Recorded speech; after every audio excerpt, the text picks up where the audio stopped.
Buen día, jóvenes. El día de hoy vamos a empezar con las enfermedades tiroideas. Desde hace muchos años se ha modificado de alguna forma la clasificación de las enfermedades tiroideas.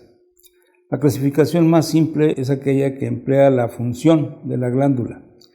Como glándula endocrina que es, las alteraciones funcionales son o porque funciona de más, hiperfunciona, o porque funciona de menos, hipofunciona. Sin embargo, debido al aumento creciente en el conocimiento de las enfermedades autoinmunes de la glándula tiroides y de algunas otras patologías de la misma, se ha cambiado los intentos de clasificación utilizando la evolución clínica y la clasificación más antigua que existe, que es la morfología. De acuerdo a la morfología, que fue la primera clasificación que se utilizó, se empleaba únicamente el volumen simétrico o no de la glándula para decir que estaba crecida, y eso se le denominaba bocio en términos clínicos, y si este era regular, irregular, nodular o no nodular. De acuerdo a la función, las enfermedades tiroideas pueden ser de tres formas. Una, que alteran la función y esta no produce hormonas tiroideas en forma importante y produce hipotiroidismo. Otra, que la función alterada está en una fase de hipersecreción y produce hipertiroidismo. Y por último, hay alteraciones y hay enfermedades tiroideas que cursan con eutiroidismo. Eutiroidismo significa que no hay alteración en la función. Sin embargo, hay datos directos o indirectos a través de exámenes de laboratorio que existen alteraciones en la glándula tiroides. A eso le denominamos eutiroidismo. De acuerdo a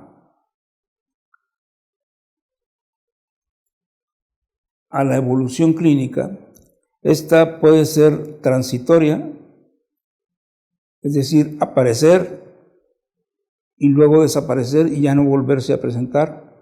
Intermitente quiere decir que recurre, que se presenta y luego está un sujeto asintomático y después vuelve a aparecer. A eso se le denomina intermitente. O bien persistente, que es la mayor parte de las enfermedades o alteraciones funcionales de la glándula.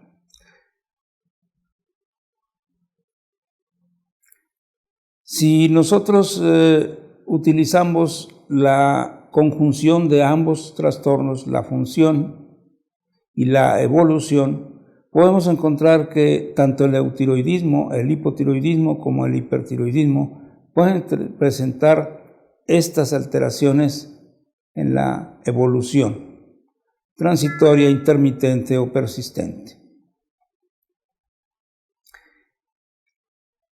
Ya expliqué lo que se trataba, lo que es una forma transitoria, intermitente y persistente, como veremos más adelante, daré algunos ejemplos.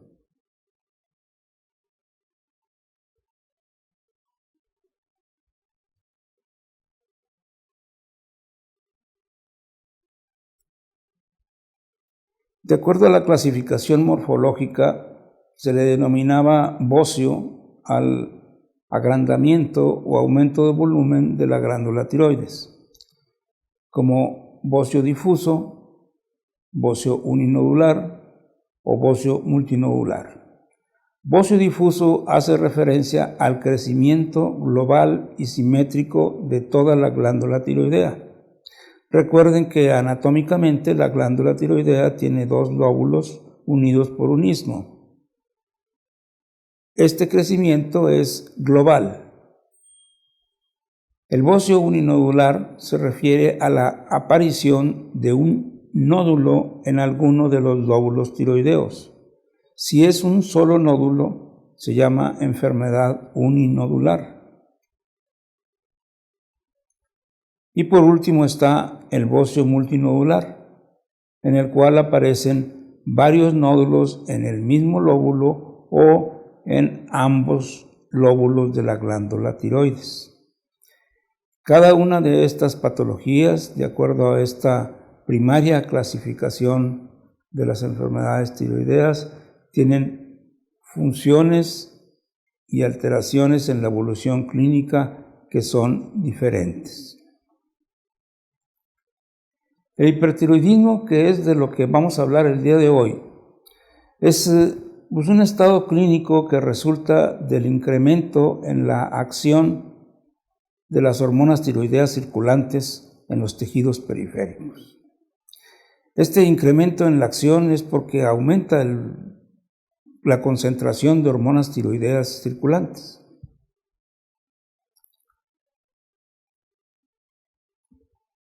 Aquí debemos de distinguir un par de términos que a veces los textos los usan en forma indistinta. El hipertiroidismo como tal y la tirotoxicosis. Utilizamos el término hipertiroidismo cuando hay una verdadera hiperfunción de la glándula tiroides, cuando hay una sobreproducción hormonal o cuando hay un aumento en la síntesis. En última instancia, este incremento en la síntesis pues produce la hiperfunción propiamente dicha. Y utilizamos el término tirotoxicosis para referirnos a que ese incremento en la concentración de hormonas tiroideas circulantes se debe nada más a una liberación de una hormona que estaba almacenada en la glándula o a un aumento en la ingestión de hormonas tiroideas. Recuerden que en alguna época estas hormonas fueron utilizadas con el objeto de aumentar la tasa metabólica y por eso se ingerían subrepticiamente.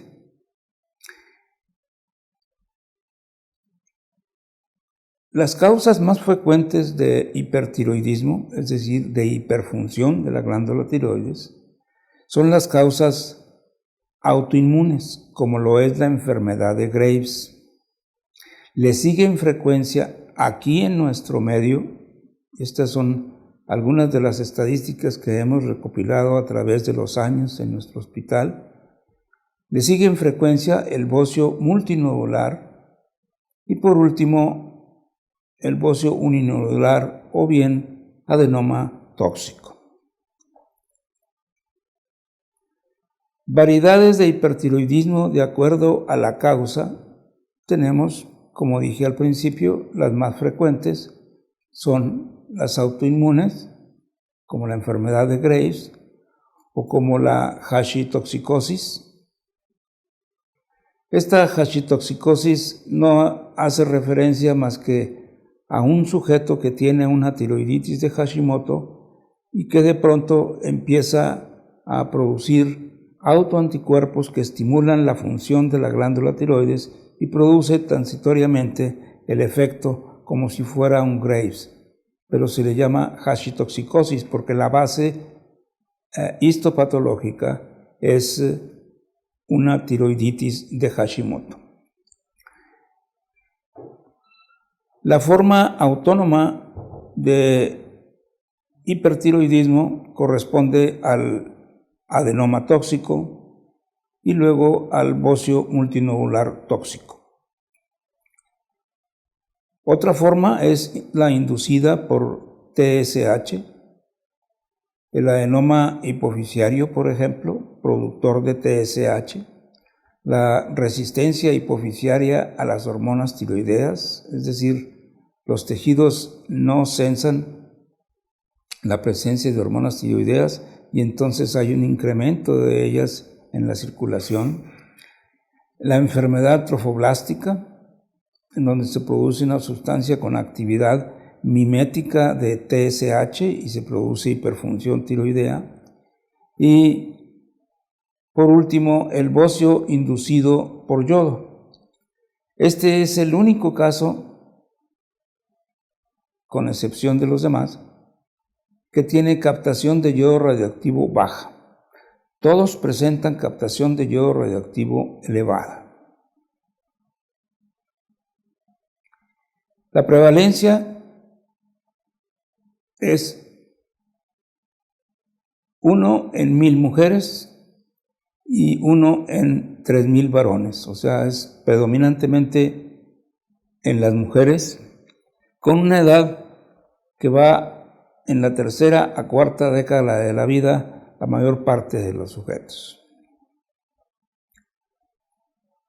Algunas variedades de tirotoxicosis que no vamos a tocar en este tema, que vamos a hacer referencia únicamente a la enfermedad de Graves y al hipertiroidismo, son como cuando ocurre en forma transitoria tirotoxicosis en un sujeto que tiene una tiroiditis subaguda, viral o silenciosa, postpartum.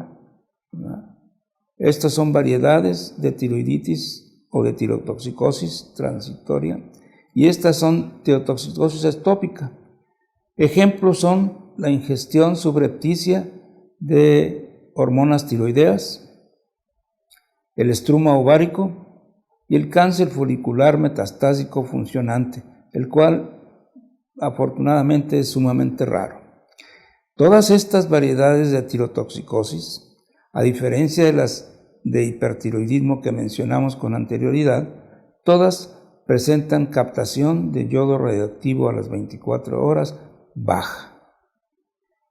En el hipertiroidismo hemos hecho un recuento de la frecuencia en porcentajes de la mayor parte de los síntomas que se presentan. Con mucho, la conjunción de estos es la que nos sugiere el diagnóstico de hipertiroidismo. El nerviosismo ocurre aproximadamente en el 85% de los casos. Cuando se trata de un Graves, ocurre bocio, pero es importante también la hiperhidrosis, la intolerancia al calor, las palpitaciones, la taquicardia en reposo, la disnea, la fatiga y la debilidad, la pérdida de peso, a pesar de que está aumentado el apetito, pierden peso. El exoftalmos, que es particularmente, junto con el bocio, pues parte integrante de la enfermedad de Graves, como vamos a ver más adelante.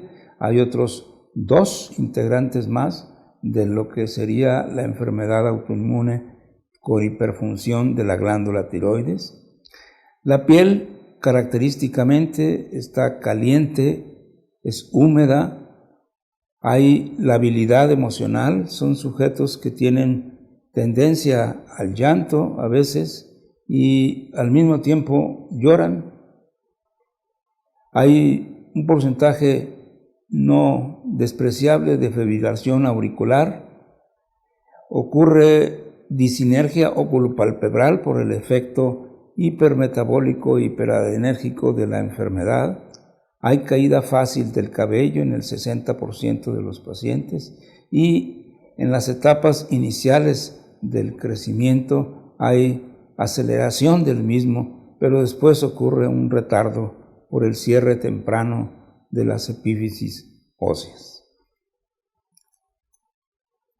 Estos son ejemplos de algunos pacientes con orbitopatía, con oftalmopatía de Graves, por enfermedad de Graves. Esta paciente ustedes pueden observar que normalmente uno no puede ser capaz de observar la esclerótica en la parte inferior y claramente se aprecia que pues hay exoftalmos, es decir, que hay cierta protrusión hacia adelante de los ojos. Esta otra paciente presenta una afectación ya de los músculos extraoculares. Por ejemplo, este ojo, el derecho, está dirigido hacia la cámara y este también. Sin embargo, parece ser que está dirigido hacia otra línea, a otro foco. Esto es cuando ocurre afectación de los músculos extraoculares. En este caso, el recto interno está debilitado porque está infiltrado y el recto externo jala el ojo hacia afuera y un poquito hacia arriba. ¿Cómo será la visión de esta paciente si nosotros nos encontrásemos tomándole la fotografía? Pues ella nos vería doble, o sea, presenta diplopia. Este es otro caso importante en donde ocurre una profunda y severa retracción palpebral, en donde se alcanza a apreciar la parte superior de la esclerótica. Esto no es habitual que se aprecie más que con las miradas de asombro o de terror. Y esto es típico del hipertiroidismo con orbitopatía. Este es otro caso en donde también está afectado uno de los músculos extraoculares. El ojo izquierdo en este caso está mirando el dedo del examinador, pero este está con el foco en otro sitio.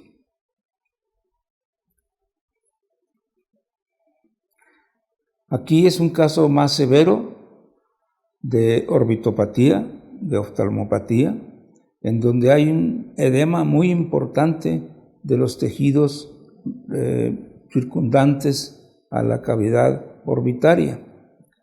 Aparte del exoftalmos, de la retracción palpebral, ¿sí?, hay edema importante de los párpados y congestión conjuntival muy importante. Este es un grado severo de hipertiroidismo, pero no es el más severo. Ahorita vamos a ver un ejemplo. Este es otro caso en donde existe una profunda retracción palpebral y se observan prácticamente ambas escleróticas, la superior y la inferior del ojo. Es el grado maligno, se le denomina así, de orbitopatía, en donde pues, prácticamente la paciente ha perdido la visión, ¿sí? Hay un edema muy importante y una congestión del globo ocular. Era tan intensa la sintomatología de escozor y dolor al mismo tiempo que alguien trató de poner un punto en esta zona, un punto de sutura, para tratar de cerrar el ojo y evitar la molestia, pero esta forma de exoftalmos se trata únicamente con plasmaféresis o con métodos más drásticos con el uso de esteroides a dosis muy elevadas. Pero repito, esto sucede en muy baja frecuencia, se le denomina exoftalmos maligno y sucede alrededor entre el 0.1 y el 0.8% de todos los casos de pacientes que cursan con orbitopatía u oftalmopatía de Graves. Este es otro sujeto, varón, que tiene una proptosis muy importante y se observa descubierta prácticamente la esclerótica de ambos ojos, como lo pueden apreciar.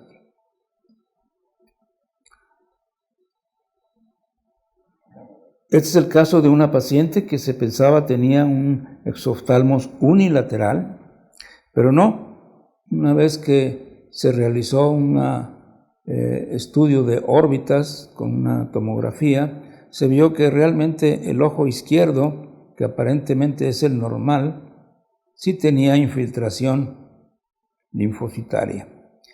Y acá se aprecia la proptosis y la retracción palpebral en el ojo derecho.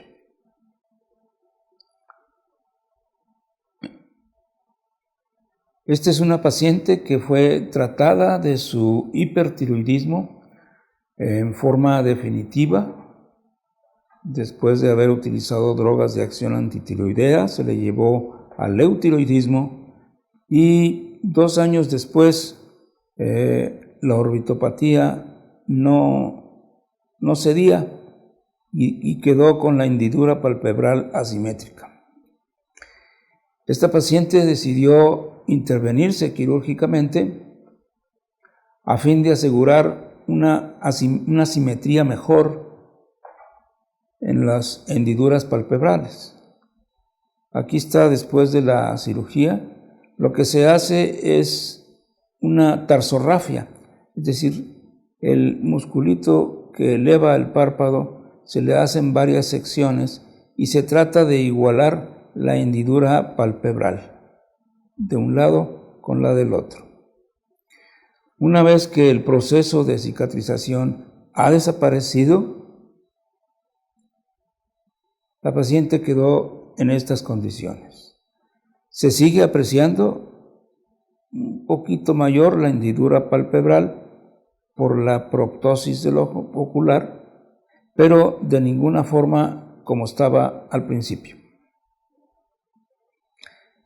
Este tipo de cirugía solo se desarrolla en aquellos pacientes en donde ya la enfermedad, tanto la Graves como la orbitopatía o oftalmopatía, están inactivas.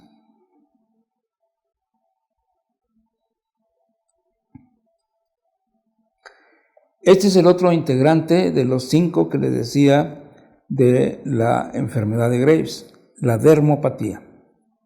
Esta zona que se ve aquí, violácea, es una zona de dermopatía y se le llama mixedema pretibial. El término mixedema, que no los confunda porque también se utiliza para el hipotiroidismo, pero este mixedema es por enfermedad de Graves, dermopatía. Un caso más severo es este, en donde aquí la piel adquiere una característica casi paquidérmica, como pueden ustedes observar.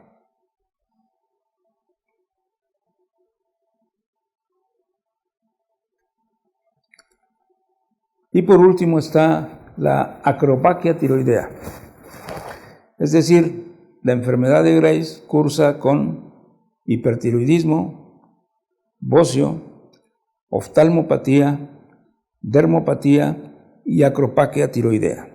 Si nosotros dejamos funcionar o evolucionar, la enfermedad, pues vamos a llegar a ver sujetos que tienen la famosa acropaquia tiroidea, que no es más que dedos en palillo de tambor o dedos hipocráticos.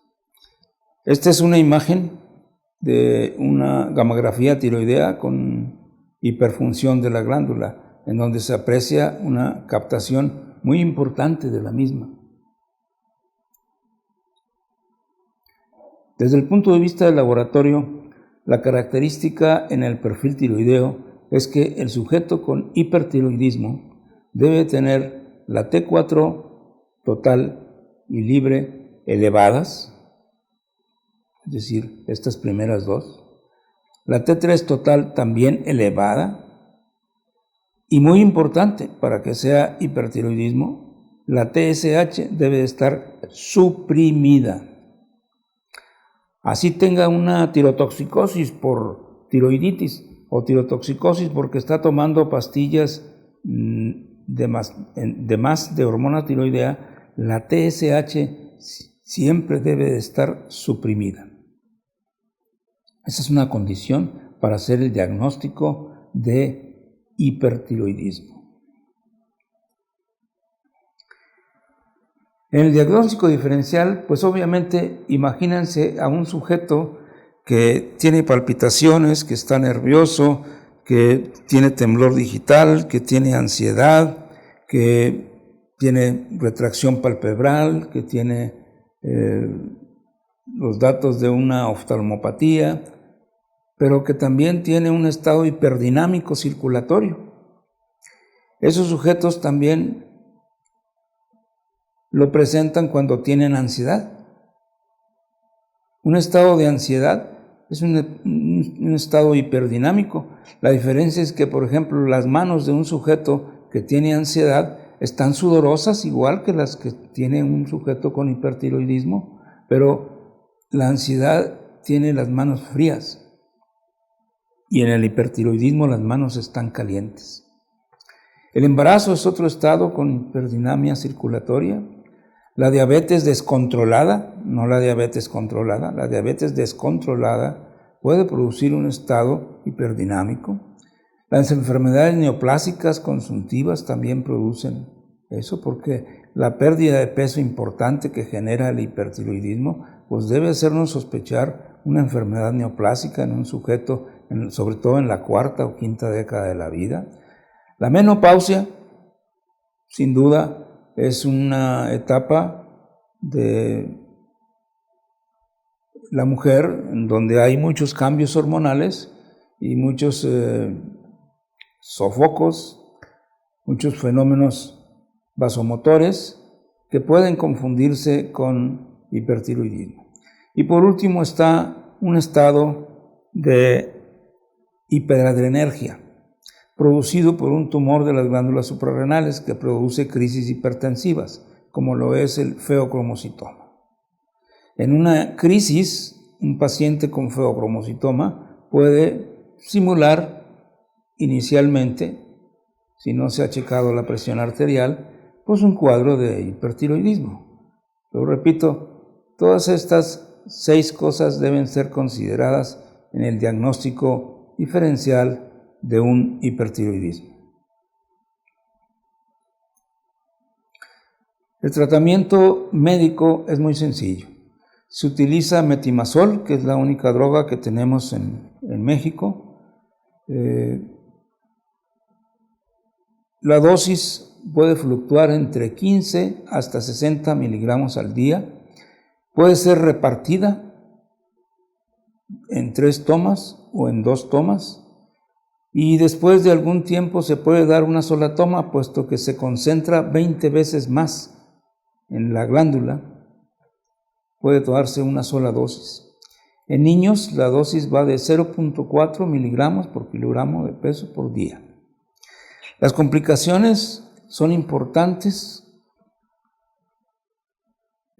mantenerlas en mente, porque el uso de este medicamento puede dar lugar a alteraciones en la médula ósea, a producir agranulocitosis, que algunas veces puede ser fatal si no se trata en forma adecuada, y a una hepatotoxicidad severa. Entonces, estas son las 2 complicaciones más severas, más importantes, que pueden suceder con las drogas de acción antitiroidea como el metimazol, que son útiles para el tratamiento inicial médico del hipertiroidismo. Las formas definitivas de tratamiento son 2: el uso de yodo radioactivo y la tiroidectomía subtotal. Hoy día la tiroidectomía subtotal prácticamente ha desaparecido del armamentario del tratamiento de la enfermedad de Graves o del hipertiroidismo, debido a que el yodo radioactivo es bastante efectivo y de que la tiroidectomía subtotal no asegura que el sujeto resuelva completamente su problema. Pueden presentarse recidivas.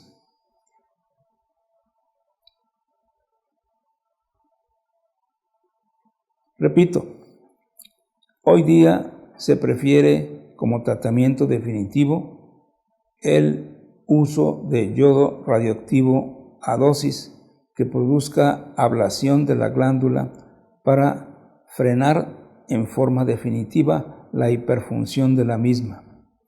Vamos a transformar la hiperfunción a una hipofunción, que es mucho más fácil del tratamiento y que aseguramos que ya no tenga recidivas ni tenga complicaciones. Les recuerdo que lo que les acabo de mencionar es un extracto de los aspectos más importantes de la enfermedad autoinmune del tiroides, particularmente de la enfermedad de Graves. Únicamente remarcamos en este momento los aspectos más importantes que tienen que recordar.